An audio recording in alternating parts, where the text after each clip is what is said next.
Et salut tout le monde!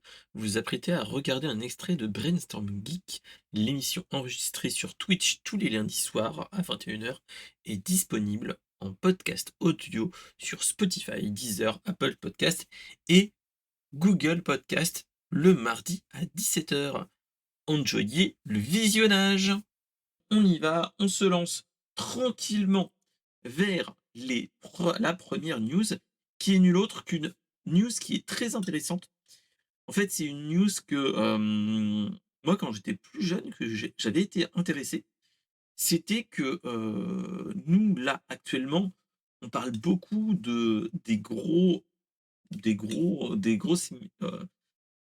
studios, des gros choses comme ça et des maisons d'édition de comics.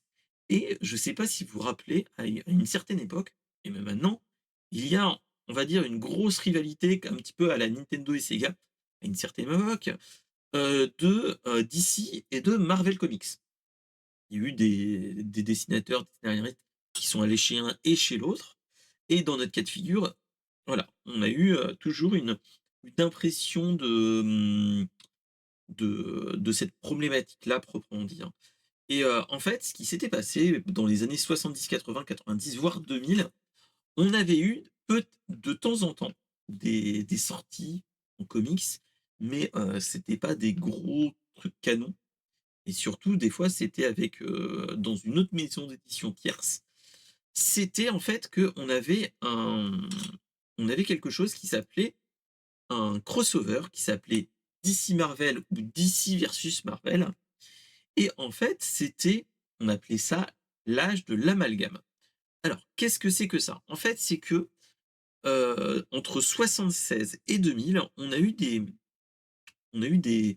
des crossovers proprement dit qui n'étaient pas canons, hein, faut pas se leurrer. On avait des choses du type, il y avait un lien, enfin, il y avait il y avait un «croisement» entre guillemets entre Captain America et Batman, Batman et Daredevil, Batman et le Punisher par exemple. On avait Batman et Spider-Man, on avait Green Lantern et le Surfeur d'argent ou Iron Man. On avait plein de choses comme ça, ou les combats du type, l'incroyable Hulk contre Superman et plein d'autres choses comme ça. Il y avait eu aussi des cas de figure où on avait eu des «croisements» entre guillemets, des crossovers entre les Avengers et la Justice League of America. Et donc voilà. Et en fait, ça s'est fait entre ce milieu des années 70 et début 2000. Début 2000, 2000-2001. Et en fait, ce qui se passe, c'est que même moi, j'ai déjà entendu parler de ces crossovers, mais c'est quand même assez de niche. Le grand public ne s'y connaît pas à ce niveau-là. Et en fait, ce qu'ils sont en train de faire là, prochainement pour cet été, il y a eu une confirmation qui dit qu'il va y avoir des omnibus qui vont retracer, retracer tous ces crossovers qui datent du début des années 70 jusque en 2000 avec, avec les différents comics. Donc chose qui, moi, je trouve plutôt intéressant parce qu'on a des trucs qui peuvent être plutôt intéressants. Ils annoncent des choses comme Captain America et cetera, mais aussi on a dans l'âge de l'amalgame des, des titres du type Bruce Wayne, qui est en fait un agent du Shield. On peut avoir aussi des choses du type, le Docteur Fate fusionne avec Doctor Strange. On peut avoir Superboy qui se fusionne avec Spider-Man, donc ça fait Spider-Boy. On a Lobo qui fusionne avec Howard the Duck. On a plein de cas de figure comme ça, donc totalement déjanté, plutôt intéressant. Et donc c'était le cas de figure que moi personnellement, moi c'est ça qui me donne un petit peu, qui me donne envie de les lire, au moins d'essayer de trouver l'omnibus, parce que ça va être un ou 2 omnibus où tu vas avoir tous les ouvrages d'ici Marvel, chose qui est quand même assez rare.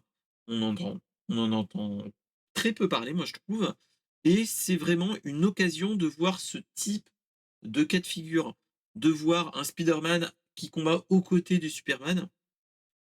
c'est, des choses que, on s'attend pas, clairement. Et là, on est clairement dans ce cas de figure. C'est une chose que moi je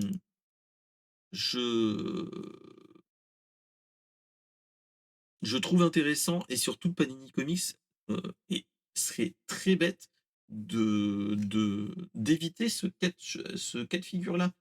On est vraiment dans un type de jeu, enfin, un type de demande pas de fanat, mais d'un certain grand public, d'un certain geek qui se dit: «Mais, est-ce qu'il y a possibilité d'avoir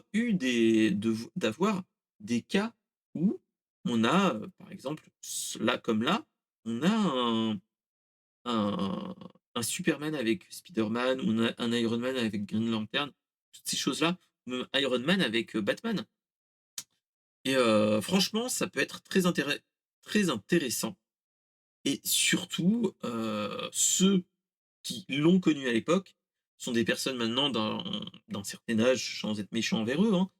On a minimum la quarantaine pour ceux qui ont connu, les premiers numéros dans les années 70. Moi, j'étais pas encore né, clairement. J'en ai toujours entendu parler, mais j'ai jamais eu la possibilité de le lire. Donc c'est vraiment ce cas de figure-là qui donne envie, et où tu te dis: «Ah, il y a peut-être quelque chose à voir à ce niveau-là, ça peut être très bon».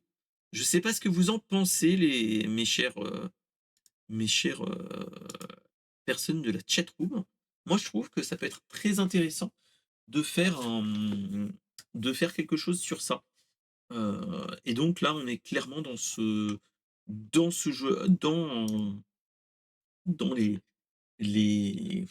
les rêves de certains fans qu'on pourrait avoir à dire: «Oui, quel est le meilleur entre Hulk et Superman?» Là, on aurait la réponse.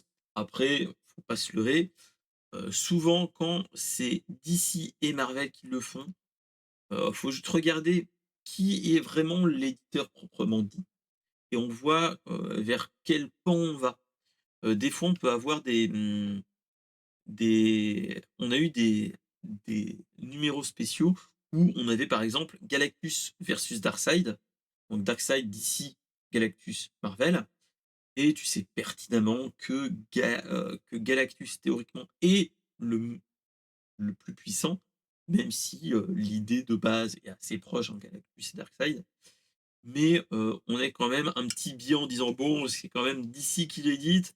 Bon, ça serait pas mal que Darkseid gagne, heu, gagne le combat». Donc voilà. Donc en tout cas, c'est vraiment intéressant de voir ça. Qui vivra verra du format, parce que souvent, c'est soit les gros omnibus énormes qui coûtent une blinde, soit des petits fascicules qu'on a, au fil de l'eau. Donc franchement, ça peut être très intéressant. Ils nous ont pas annoncé tous les numéros qu'ils voulaient éditer, et donc je pense qu'il y aura quand même certains fascicules qu'on a vus à l'époque qui ne seront pas présents, et que ça sera un petit peu «Bon, si ça marche, on vous le ressortirait comme ça, allez hop, hop, hop, ni vu ni connu, je vous en remets un petit peu». Voilà, et on est clairement là-dedans. Donc qui vivra verra, on verra bien ce qu'il en est, et ça pourrait être l'occasion. Voilà, merci de m'avoir écouté. N'hésitez pas à proposer des actus sur la pop culture dans le Discord et dans les commentaires, de réagir, et surtout mettez le pouce bleu. Allez, à bientôt!